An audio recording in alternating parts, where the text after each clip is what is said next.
बोलो बृहस्पति भगवान की जय। हरे कृष्णा। आज गुरुवार के दिन आप सभी श्रवण करेंगे बृहस्पतिवार व्रत की कथा। भारतवर्ष में एक प्रतापी और दानी राजा राज्य करता था। वह नित्य गरीबों और ब्राह्मणों की सेवा किया करता था। यह सब बात उसकी रानी को अच्छी नहीं लगती। ना ही गरीबों को दान देती और ना ही भगवान का पूजन करती थी। राजा को भी दान देने से मना किया करती थी। एक दिन राजा शिकार खेलने वन में गए हुए थे तो रानी महल में अकेली थी। उसी समय बृहस्पति देव साधु के वेश में राजा के महल में भिक्षा मांगने के लिए गए और भिक्षा मांगी तो रानी कहने लगी कि हे साधु महाराज, मैं इस दान और पुण्य से तंग आ गई हूँ। मेरे पति सारा धन लुटाते रहते हैं। मेरी इच्छा है कि हमारा सब धन नष्ट हो जाए तथा मैं आराम से रह सकूं। साधु ने कहा, हे देवी, तुम तो बड़ी विचित्र हो। संतान और धन तो सभी चाहते हैं। यदि तुम्हारे पास धन अधिक है तो भूखे मनुष्यों को भोजन कराओ, प्याऊ लगवाओ, ब्राह्मणों को दान दो, कुआं, तालाब, बावली, बगीचे आदि खुदवाओ। जो निर्धन हैं उनके कन्याओं का विवाह कराओ और इनमें से अनेक यज्ञादि कर्म करो, जिसके कर्मों से आपका कुल और नाम परलोक में सार्थक होगा।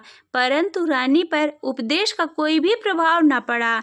वह बोली, महाराज, आप मुझे कुछ ऐसा समझाइए। मैं ऐसा धन नहीं चाहती जो हर जगह बांटती फिरूं। साधु ने उत्तर दिया, यदि तुम्हारी ऐसी ही इच्छा है तो तथास्तु, तुम ऐसा ही करना। बृहस्पतिवार को गोबर से घर को लीपना, अपने केशों को धोकर स्नान करना, राजा से कहना कि वह हजामत करवाएं, कपड़ा धो भी गया धुलने डालना। इस प्रकार 7 बृहस्पतिवार करने से तुम्हारा समस्त धन नष्ट हो जाएगा। ऐसा कहकर साधु वहां से अंतर्ध्यान हो गए। साधु के अनुसार कही हुई बातों को रानी ने केवल 3 बृहस्पतिवार ही किए कि उसका समस्त धन नष्ट हो गया और भोजन के लिए अन्न बड़ी मुश्किल से भी मिलता था। अब राजा का परिवार सभी भोजन के लिए तरसने लगा। एक दिन राजा ने रानी से बोला कि हे रानी, तुम यहीं रहो, मैं दूसरे देश को जाता हूँ, क्योंकि यहाँ पर मुझे सभी मनुष्य जानते हैं, इसलिए मैं कोई कार्य नहीं कर सकता। देश चोरी परदेश भी बराबर है। ऐसा कहकर राजा परदेश चला गया। वहाँ जंगल में जाता, लकड़ी काट कर लाता और शहर में बेचता। इस तरह का जीवन व्यतीत करने लगा। इधर रानी और दासी दुखी रहने लगी। एक बार जब रानी और दासी को 7 दिन तक बिना भोजन के रहना पड़ा तो रानी ने अपनी दासी से कहा, हे दासी, पास ही के नगर में मेरी बहन रहती है। वह बहुत ही बड़ी धनवान है, तो उसके पास जा, वहाँ से कुछ ले आ ताकि थोड़ी समय के लिए गुजर बसर हो जाए। दासी रानी की बहन के पास गई। उस दिन गुरुवार का दिन था। रानी की बहन उस समय बृहस्पतिवार व्रत की कथा सुन रही थी। दासी ने रानी की बहन को अपने रानी का संदेश दिया, लेकिन रानी की बड़ी बहन ने कोई उत्तर नहीं दिया। जब दासी को रानी की बहन ने कोई उत्तर नहीं दिया तो वह बहुत ही दुखी हुई। उसे क्रोध भी आया। दासी ने वो वापस आकर रानी से बोली कि हे रानी, तुम्हारी बहन तो बहुत बड़ी आदमी है, इसलिए वह छोटे मनुष्यों से बात नहीं करती। इधर उस रानी की बहन ने सोचा कि मेरी बहन की दासी आई थी, परंतु मैं उससे नहीं बोली, इससे वह बहुत दुखी हुई होगी। यह सोच कथा को सुनकर पूजन को समाप्त करके वह अपनी बहन के घर आई और कहने लगी कि हे बहन, मैं बृहस्पतिवार का व्रत कर रही थी। तुम्हारी दासी मेरे पास गई है, परंतु जब तक कथा होती है तो ना उठते हैं और ना ही बोलते हैं, इसलिए मैं ना बोली। कहो दासी क्यों आई थी? रानी बोली कि बहन, तुमसे क्या छिपाऊं, हमारे घर में खाने तक को अनाज नहीं था। ऐसा कहते कहते रानी की आंखें भर आईं। उसने दासी समेत पिछले 7 दिनों से भूखे रहने की सारी बात बहन को विस्तार पूर्वक सुना दी। रानी की बहन बोली कि देखो बहन, भगवान बृहस्पति देव सभी मनोकामनाओं को पूर्ण करते हैं। देखो, शायद तुम्हारे घर में अनाज रखा हो। पहले तो रानी को विश्वास नहीं हुआ और बहन के आग्रह करने पर उसने अपनी दासी को अंदर भेजा तो सचमुच उसे अनाज से भरा एक घड़ा मिल गया। यह देखकर रानी और दासी बड़ी ही हैरान हुई। दासी रानी से कहने लगी कि हे रानी, जब हमको भोजन नहीं मिलता तो हम व्रत ही करते हैं, इसलिए क्यों ना इनसे व्रत की कथा की विधि पूछ ली जाए ताकि हम भी व्रत कर सकें। तब रानी ने अपनी बहन से बृहस्पतिवार व्रत के बारे में पूछा। उसकी बहन ने बताया, बृहस्पति के व्रत में चने की दाल, मुनक्का, गुड़, विष्णु भगवान का केले की जड़ में पूजन करें तथा घी का दीपक जलाएं, व्रत की कथा को सुने, पीला भोजन करें, इससे बृहस्पति भगवान प्रसन्न होते हैं। व्रत और पूजा विधि बताकर रानी की बहन अपने घर को लौट आई। 7 दिन के बाद जब गुरुवार आया तो रानी और दासी दोनों ने व्रत रखा। घुड़साल से जाकर चना की दाल और गुड़ मिल लाई, उसी से केले की जड़ में विष्णु भगवान का पूजन किया। अब पीला भोजन कहाँ से आए, इस बात को लेकर दोनों बहुत ही दुखी हुई। उन्होंने व्रत रखा था, इसलिए भगवान बृहस्पति देव उनसे प्रसन्न थे, इसलिए वे 1-2 थालों में साधारण व्यक्ति के रूप में भोजन लेकर के आए और दासी को देकर चले गए। दासी भोजन पाकर बड़ी ही प्रसन्न हुई और रानी से बोली कि चलो रानी जी भोजन कर लो। रानी को इस विषय में कुछ भी पता नहीं था, इसलिए वह दासी से बोली कि तू ही भोजन कर, क्योंकि तू हमारे व्रत में हंसी उड़ाती है। तब दासी बोली कि एक महात्मा भोजन देके गए हैं। रानी कहने लगी, वह भोजन तेरे लिए दे गए हैं, तू ही भोजन कर। दासी ने कहा कि महात्मा हमको 2 थालों में सुंदर पीला भोजन देके गए हैं, इसलिए हम और तुम दोनों साथ साथ भोजन करेंगे।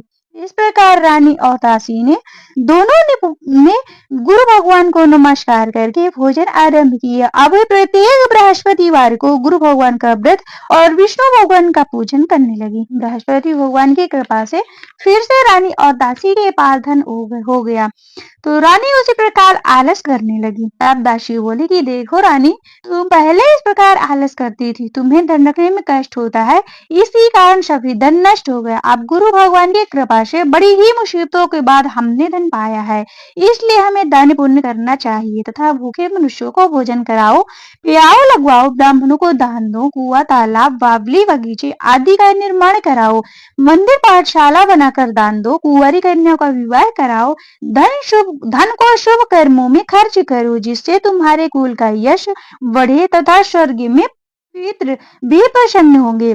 तब रानी ने इस प्रकार के कर्म करने आरंभ किए। काफी अच्छा चलने लगा। एक दिन रानी और दासी दोनों ने विचार करने लगी कि ना जाने राजा किस दशा में होंगे, उनकी कोई खबर नहीं, और गुरु भगवान से उन्होंने प्रार्थना की और भगवान ने रात्रि के राजा के स्वप्न में कहा कि हे राजा उठ, तेरी रानी तुझको याद करती है, अपने देश को चल। राजा प्रातःकाल उठा और विचार करने लगा कि स्त्री जात खाने और पहनने की साथीन होती है, और भगवान की आज्ञा मानकर वह अपने नगर चलने के लिए तैयार हुआ। इसके पूर्व जब राजा परदेश चला गया तो परदेश में दुखी रहने लगा। प्रतिदिन जंगल से लकड़ी बीन कर लाता, उन्हें शहर में बेचकर अपने दुखी जीवन को बड़ी ही कठिनता से व्यतीत करता था। एक दिन राजा अपनी पुरानी बातों को याद करके रोने लगा। तब उस जंगल में बृहस्पति देव एक साधु का रूप धारण करके आए और राजा के पास आकर बोले कि हे लकड़हारे, तुम सुनसान जंगल में किस चिंता में बैठे हो, मुझको बतलाओ। यह सुन राजा के नेत्रों में जल भर आया और साधु से वंदना करके बोला कि हे प्रभु, आप सब कुछ जानने वाले हो। इतना कह साधु को संपूर्ण कहानी बतला दी। महात्मा दयालु होते हैं, वे राजा से बोले कि हे राजा, तुम्हारी स्त्री ने बृहस्पति देव का अपराध किया था, जिस कारण तुम्हारी ये दशा हुई। अब तुम किसी बात की चिंता मत करो। तुम्हारी स्त्री ने पहले से ही बृहस्पति देव का व्रत करना प्रारंभ कर दिया। तुम मेरा कहा मानकर बृहस्पतिवार का व्रत करो, चने की दाल गुड़ जल को लोटे में डालकर केले का पूजन करो, फिर कथा कहो और सुनो। भगवान बृहस्पति देव तुम्हारी सभी मनोकामनाएं को पूर्ण करेंगे। साधु को प्रसन्न देखकर राजा बोला कि हे प्रभु, मुझे लकड़ी बेचकर इतना पैसा नहीं मिलता जिससे भोजन के उपरांत कुछ बचा सकूं। मैंने रात्रि को अपनी रानी को व्याकुल देखा, मेरे पास कुछ भी नहीं जिससे उसकी खबर भी मंगा सकूं, और फिर मैं कौन सी कहानी कहूँगा, मुझको मालूम नहीं है। साधु ने कहा कि हे राजा, तुम किसी बात की चिंता मत करो। बृहस्पतिवार के दिन तुम रोजाना की तरह लकड़ियां लेकर शहर को जाओ, तुमको रुख से दुगना धन प्राप्त होगा, जिससे तुम भली बात भोजन कर लोगे तथा बृहस्पति की पूजा का सामान भी मिल जाएगा। बृहस्पति देव की कहानी निम्न प्रकार से है। बोलिए बृहस्पति भगवान की जय। प्राचीन काल में एक ब्राह्मण था। वह बहुत ही निर्धन था। उसकी कोई भी संतान नहीं थी। उसकी स्त्री बहुत ही मलिनता के साथ रहती थी। वह स्नान नहीं करती, किसी देवता का पूजन नहीं करती थी। प्रातःकाल उठते ही सर्वप्रथम भोजन करती थी, बाद में कोई अन्य कार्य करती। इससे ब्राह्मण देवता बड़े ही दुखी थे। बेचारे बहुत कुछ कहते किंतु उसका कोई परिणाम न निकला। भगवान बृहस्पति देव से भगवान की कृपा से ब्राह्मण की स्त्री को कन्या रूपी रत्न पैदा हुई। वह कन्या अपने पिता के घर में बड़ी होने लगी। वह बालिका प्रातः स्नान करके विष्णु भगवान का पूजन करने लगी, बृहस्पतिवार का व्रत करने लगी। अपने पूजन पाठ को समाप्त करके स्कूल जाती तो अपनी मुट्ठी में जौ भर के ले जाती और पाठशाला के मार्ग में डालती जाती थी। वही जौ स्वर्ण के हो जाते थे। लौटते समय उनको बीनकर घर ले आती थी। एक दिन वह बालिका सूप में सोने के जवों को फटक साफ कर रही थी कि उसकी माँ ने देख लिया और कहा कि हे बेटी, सोने के जवों को फटकने के लिए सोने का सूप होना चाहिए। दूसरे दिन गुरुवार था। कन्या ने व्रत रखा और बृहस्पति देव से प्रार्थना करके कहा कि हे प्रभु, मैंने आपकी पूजा सच्चे मन से की हो तो मेरे लिए सोने का सूप दे दो। बृहस्पति देव ने उसकी प्रार्थना स्वीकार कर ली। रोजाना की तरह वह कन्या जब फैलाती हुई जाने लगी। जब लौटकर जो बीन रही थी तो बृहस्पति की कृपा से सोने का सूप मिला और उसे घर ले आई और उससे जौ साफ करने लगी, परंतु उसकी माँ का वही ढंग था। एक दिन की बात है, वह कन्या सोने के सूप में जौ साफ कर रही थी। उस समय उस शहर का राजपुत्र वहां से होकर निकला। इस कन्या के रूप और कार्य को देखकर मोहित हो गया तथा अपने घर आकर भोजन तथा जल त्याग कर उदास होकर लेट गया। राजा को बस जब इस बात का पता लगा तो अपने प्रधानमंत्री के साथ उसके पास गए और बोले कि हे पुत्र, तुम्हें किस बात का कष्ट है, किसने अपमान किया अथवा और जो अन्य कारण हो सो कहो, मैं वही कार्य करूंगा जिससे तुम्हें प्रसन्नता हो। राजकुमार ने अपने पिता की बातें सुनी और बोला कि मुझे आपकी कृपा से किसी बात का दुख नहीं है। किसी ने मेरा अपमान नहीं किया, परंतु मैं उस लड़की के साथ विवाह करना चाहता हूँ जो सोने के सूप में जौ साफ कर रही थी। यह सुनकर राजा आश्चर्य में पड़ गया और बोला कि हे बेटा, इस तरह की कन्या का पता तुम ही लगाओ, मैं उसके साथ विवाह अवश्य करवा दूंगा। और ब्राह्मण के घर गया और कन्या का विवाह राजकुमार के साथ संपन्न हो गया। कन्या के घर से जाते ही पहले की भांति उस ब्राह्मण देवता के घर में गरीबी का निवास हो गया। अब भोजन के लिए अन्न बड़ी मुश्किल से मिलता था। एक दिन दुखी होकर ब्राह्मण देवता अपनी पुत्री के पास गए। बेटी ने पिता की दुखी अवस्था को देखा, अपनी माँ का हाल पूछा।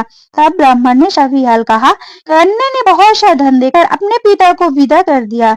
इस तरह ब्राह्मण का कुछ समय सुखपूर्वक व्यतीत हुआ। कुछ दिन बाद फिर वही हाल हो गया। ब्राह्मण फिर अपनी कन्या के यहाँ गया और कहा तो लड़की बोली कि हे पिताजी, आप माताजी को यहाँ लिवा लाओ, उन्हें मैं विधि बता दूंगी, इससे गरीबी दूर हो जाएगी। वह ब्राह्मण देवता अपनी स्त्री को साथ लेकर पहुंचे तो वह अपनी माँ को समझाने लगी कि हे माँ, तुम प्रातः काल उठकर सर्वप्रथम स्नान आदि करके विष्णु भगवान का पूजन करो तो सब दरिद्रता दूर हो जाएगी। परंतु उसकी माँ ने एक भी बात नहीं मानी और प्रातः काल उठकर अपनी पुत्री के बच्चों के जूठन को खा लिया। एक दिन उसकी पुत्री को ही बहुत गुस्सा आया तो रात को ही कोठरी से सभी सामान निकाल दिया और अपनी माँ को उसमें बंद कर दिया।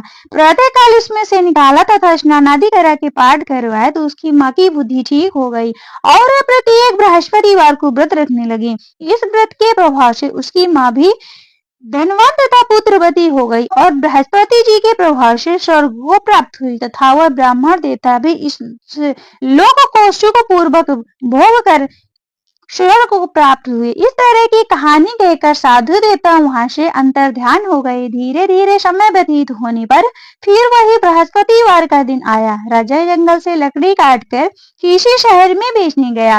उस दिन उसे अन्य दिनों से अधिक पैसा मिला। राजा ने चने की दाल, गुड़ आदि लाकर बृहस्पतिवार का व्रत किया। उस दिन उसके सभी क्लेश दूर हुए, परंतु जब दोबारा गुरुवार का दिन आया तो बृहस्पतिवार का व्रत करना भूल गया। इस कारण बृहस्पति भगवान नाराज हो गए। गए। उस दिन उस नगर के राजा ने विशाल यज्ञ का आयोजन किया था। शहर में घोषणा करवा दी कि कोई भी मनुष्य अपने घर न भोजन बनावे न आग जलावे, समस्त नागरिक मेरे यहाँ भोजन करने आवे। इस आज्ञा को जो न मानेगा उसके लिए फांसी की सजा दी जाएगी।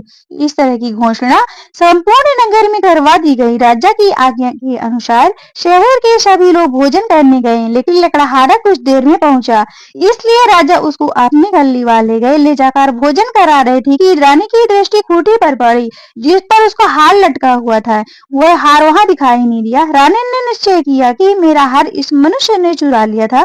उसी समय पुलिस को बुलाकर उसको जेल में डलवा दिया गया। जब राजा जेल खाने में पड़ गया तो बहुत दुखी होकर विचार करने लगा कि न जाने कौन से पूर्व जन्म के कर्म जो मेरे लिए दुख प्राप्त हुआ, और उसी साधु को याद करने लगा जो जंगल में मिला था। उस समय तत्काल बृहस्पति देव साधु के रूप में प्रकट हो गए और उसकी दशा देखकर कहने लगे कि अरे मूर्ख, तूने बृहस्पति देवता की कथा नहीं कही, इसी कारण तुझे दुख प्राप्त हुआ। अब चिंता मत कर, बृहस्पतिवार के दिन जेल खाने के दरवाजे पर 4 पैसे पड़े मिलेंगे, उससे तू बृहस्पति देव का व्रत करना, तेरे सभी कष्ट दूर हो जाएंगे। बृहस्पतिवार के रोज उसे 4 पैसे मिले। राजा ने कथा कही। उसी राति भगवान बृहस्पति देव ने उस नगर के राजा को स्वप्न में कहा कि हे राजा, तुमने जिस आदमी को जेल खाने में बंद कर रखा है वह निर्दोष है, वह राजा है, उसे छोड़ देना। रानी की हार उस खूंटी पर लटका हुआ है, अगर तू ऐसा नहीं करेगा तो मैं तेरे राज्य को नष्ट कर दूंगा। इस तरह की रात्रि को स्वप्न को देखकर राजा प्रातःकाल उठा और खूंटी पर हार लटका देखकर लकड़हारे से क्षमा मांगी तथा राजा के योग्य सुंदर वस्त्राभूषण देकर विदा किया। गुरुदेव की आज्ञा अनुसार राजा अपने नगर को चल दिया। राजा जब नगर के निकट पहुंचा तो उसे बड़ा ही आश्चर्य हुआ। नगर में पहले ही अधिक बाग, तालाब, कुएं तथा बहुत सी धर्मशालाएं, मंदिर आदि बने हुए थे। राजा ने पूछा किसकी बाग और धर्मशाला है? तब नगर के सब लोग कहने लगे कि यह रानी और वांदी की है। राजा को आश्चर्य हुआ और गुस्सा भी आया। जब रानी ने खबर सुनी कि राजा आ रहे हैं तो उसने वांदी से कहा कि हे दासी, देख राजा हमको कितनी बुरी हालत में छोड़कर गए हैं। वह हमारी ऐसी हालत देखकर कहीं लौट ना जाए, इसलिए तू दरवाजे पर खड़ी हो जा। रानी के आज्ञा अनुसार दासी दरवाजे पर खड़ी हो गई और राजा आए तो उन्हें अपने साथ अंदर लिवा लाई। तब राजा ने क्रोध करके अपनी तलवार निकाली और पूछने लगे कि बताओ यह धन तुम्हें कैसे प्राप्त हुआ? तब उन्होंने कहा कि हमें यह सब धन बृहस्पति देव के व्रत के प्रभाव से प्राप्त हुआ। राजा ने निश्चय किया कि 7 रोज के बाद तो सभी बृहस्पति देव का व्रत और पूजन करते हैं, परंतु मैं रोजाना दिन में 3 बार कहानी कहा करूंगा तथा रोज व्रत किया करूंगा। अब हर समय राजा के दुपट्टे में चने की दाल बंधी रहती तथा दिन में 3 बार कहानी कहता। एक रोज राजा ने विचार किया कि चलो अपनी बहन के यहाँ हुआ भी। इस तरह निश्चय कर राजा घोड़े पर सवार हो अपनी बहन के यहाँ चलने लगा। मार्ग में उसने देखा कि कुछ आदमी मुर्दे को लिए जा रहे हैं। उन्हें रोकर राजा कहने लगा कि अरे भाइयों, मेरी बृहस्पति की कहानी सुन लो। वे बोले, लो हमारा तो आदमी मर गया पर इसको कथा की पड़ी है। परंतु कुछ आदमी बोले, अच्छा कहो, हम तुम्हारी कथा सुनेंगे। राजा ने दाल निकाली और जब कथा आधी हुई तो मुर्दा हिलने लगा और जब कथा समाप्त हो गई तो राम राम करके वह मनुष्य खड़ा हो गया। आगे मार्ग में उसे किसान हल चलाता हुआ मिला। राजा ने देखा और उससे बोला कि अरे भैया, तुम मेरी बृहस्पति देव की कथा सुन लो। किसान बोला, जब तक तेरी कथा सुनूंगा तब तक 4 हरैया जोतूंगा, तू अपनी कथा और किसी को सुनाना। इस तरह राजा आगे को चलने लगा। राजा के हटते ही बैल पछाड़ खाकर गिर पड़े तथा उसके पेट में बहुत जोर से दर्द होने लगा। उसी समय उसकी माँ रोटी लेकर आई थी और उसने अपने पुत्र से सब हाल पूछा। बेटे ने सभी हाल कह दिया। बुढ़िया दौड़ी दौड़ी घुड़सवार के पास गई और बोली कि मैं तेरी कथा सुनूंगी, तू अपनी कथा मेरे खेत पर चलकर कहना। राजा ने बुढ़िया के खेत पर जाकर कथा कही, जिसको सुनते ही वह बैल उठ खड़े हुए तथा किसान के पेट का दर्द बंद हो गया। राजा अपनी बहन के घर पहुंचा तो बहन ने भाई की खूब मेहमानी की। दूसरे रोज राजा प्रातःकाल जगा तो यह देखने लगा कि सब लोग भोजन कर रहे हैं। राजा ने अपनी बहन से कहा कि कोई ऐसा मनुष्य नहीं है जिसने भोजन ना किया हो, अतः मेरी बृहस्पति वार की कथा सुन ले। बहन बोली कि हे भैया, यह देश ऐसे ही है, पहले यहाँ लोग भोजन करते हैं, बाद में कोई अन्य कार्य करते हैं। अगर कोई पड़ोस में हो तो देखा हूँ। वैसा कहकर देखने चली गई, परंतु उसे ऐसा कोई भी व्यक्ति नहीं मिला जिसने भोजन ना किया हो।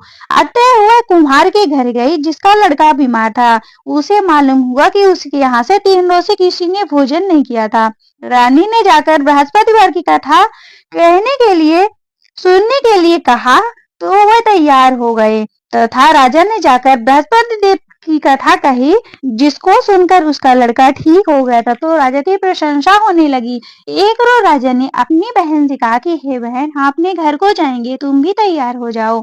राजा की बहन बोली कि हे भैया, मैं तो चलूंगी पर कोई बालक नहीं जाएगा। तब राजा बोला कि जब कोई बालक नहीं जाएगा तो अब तुम ही क्या करोगी। बड़े दुखी मन से राजा अपने नगर को लौट आया। राजा ने अपनी रानी से कहा कि हम निर्वंशी राजा हैं, हमारा मुंह किसी को देखने का धर्म नहीं है और कुछ भोजन आदि नहीं किया। रानी बोली कि हे प्रभु, बृहस्पति देव ने हमें सब कुछ दिया तो हमें औलाद अवश्य देंगे। उसी रात को भगवान बृहस्पति देव ने राजा के स्वप्न में कहा कि हे राजा, उठ, सभी सोच को त्याग दे, तेरी रानी गर्भ से है। राजा को यह बात सुनकर बड़ी ही खुशी हुई। तब 9वें महीने उसके गर्भ से एक सुंदर पुत्र पैदा हुआ। तब राजा बोला कि हे रानी, स्त्री बिना भोजन किए रह सकती है, किंतु बिना बात कहे नहीं रह सकती। जब मेरी बहन आवे तो तुम उसको कुछ मत कह। ये सुनकर रानी ने हाँ कह दिया। जब राजा की बहन ने शुभ समाचार सुना तो बहुत ही खुश हुई तथा बधाई लेकर अपने भाई के यहाँ आई। तभी रानी ने कहा कि घोड़ा चढ़कर तो आई नहीं, गधा चढ़ के आई। राजा की बहन बोली कि भाभी, मैं इस प्रकार न कहती तो तुम्हें औलाद कैसे मिलती। बृहस्पति देव ऐसे ही हैं, जैसे जिसकी जो मनोकामनाएं हैं सभी को पूर्ण करते हैं। जो सद्भावना पूर्वक बृहस्पतिवार का व्रत करता एवं कथा पढ़ता अथवा सुनता है और दूसरों को सुनाता है, भगवान बृहस्पति उसकी सभी मनोकामनाओं को पूर्ण करते हैं। भगवान बृहस्पति देव उसकी सदैव रक्षा करते हैं। संसार में जो सद्भावना से भगवान जी का पूजन और व्रत सच्चे हृदय से करते हैं, भगवान बृहस्पति उसकी सभी मनोकामनाओं को पूर्ण करते हैं। जैसे सच्ची भावना से राजा और रानी ने उनकी कथा का गुणगान किया तो उनकी सभी इच्छाएं भगवान बृहस्पति देव जी ने पूर्ण की थी। इसलिए सबकी कथा सुनने के बाद प्रसाद लेकर जाना चाहिए और हृदय से उनका मनन करते हुए जयकारा बोलना चाहिए।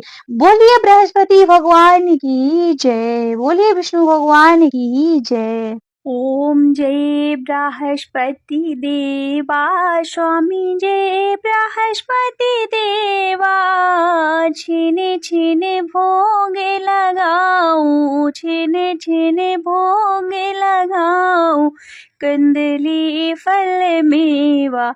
ओम जय बृहस्पति देवा, तुम्हें पूर्ण परमात्मा, तुम्हें अंतर्यामी, स्वामी तुम्हें अंतर्यामी। जगत पिता जगदीश्वर, जगत पिता जगदीश्वर, तुम सबके स्वामी। ओम जय बृहस्पति देवा। चरणामृत निज निर्मल, सब पातक हरता, स्वामी सब पातक हरता। सकल मनोरथ दायक, सकल मनोरथ दायक, कृपा करो भरता। ओम जय बृहस्पति देवा। तन मन धन अर्पण कर, जो जन शरण पड़े, प्रभु जो जन शरण पड़े। प्रभु प्रगट तब होकर, प्रभु प्रगट तब होकर, आकर द्वार खड़े। ओम जय बृहस्पति देवा। दीन दयाल दयानिधि, भक्तन हितकारी, प्रभु भक्तन हितकारी। पाप दोष दोष सब हरता, पापे दोष सब हरता, भौवम धन्यहारी। ओम जय बृहस्पति देवा, सकल मनोरथ दायक, शब संशय तारे, प्रभु शब संशय तारे। विषय विकार मिटाओ, विषय विकार मिटाओ, संपन सुखकारी। ओम जय बृहस्पति देवा। श्री बृहस्पति जी की आरती जो कोई नर गावे, ज्येष्ठानंद बंदे गुरु, ज्येष्ठानंद बंदे गुरु, निश्चय फल पावे। ओम जय बृहस्पति देवा, ओम जय बृहस्पति देवा, स्वामी जय बृहस्पति देवा। छिन छिन भोग लगाऊं, छिन छिन भोग लगाऊं, कंदली फल मेवा। ओम जय बृहस्पति देवा। बोलिए बृहस्पति भगवान की जय।